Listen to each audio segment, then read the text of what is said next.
Hello guys, welcome back to my channel, and in this video we are going to do the apple function, which is two functions underneath the function we did in the last video.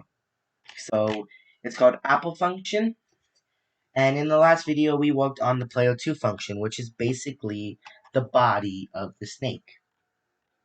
So we'll go into the apple function, and the apple function allows us to start. The apple function, if we start, we have a val. And this val will be a random, meaning it's a um, random number generator. We have a random, and this will be from 14 to 203. And we'll change this to a range. So 14 to 203, meaning that out of these spots, it's going to be one of them. It's never going to be on the one on the edges. That's why we had these numbers.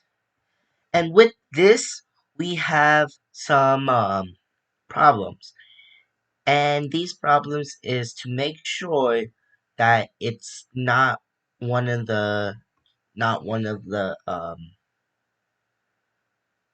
and player. So it's not the player one. And to do this, we will have a huge if statement.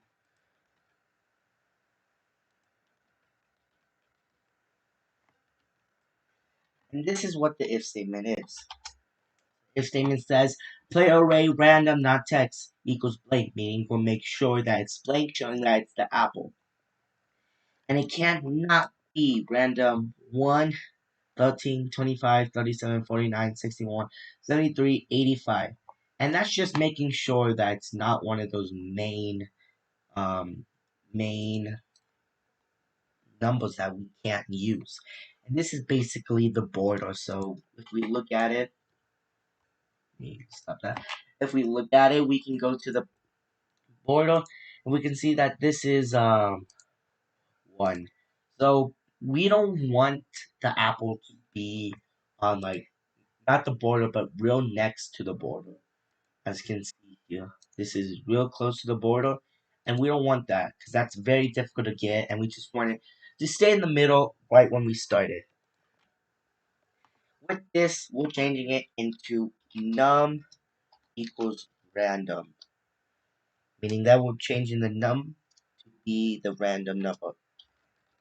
We'll have play array random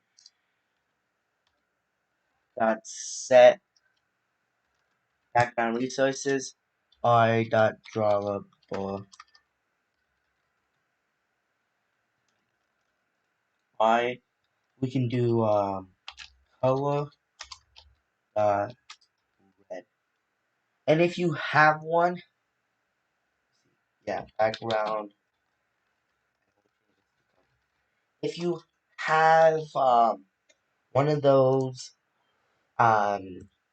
transparent images or one image that allows you to do it, you can put that in so it would look real nice and real cool. But for this tutorial, we are just having the apple stay red. And if you want to change that, you can do what I was about to do. We can do dot set background resources parentheses r dot drawable dot the name of the file that you will use. After you do that, we'll have else. We'll have apple. So this is the apple function. And that's basically the starting apple of the thing. So it'll run the player and it'll run the apple. So that's basically the starting apple. And that's it for this video. If you liked the video, give it a like and subscribe. Bye!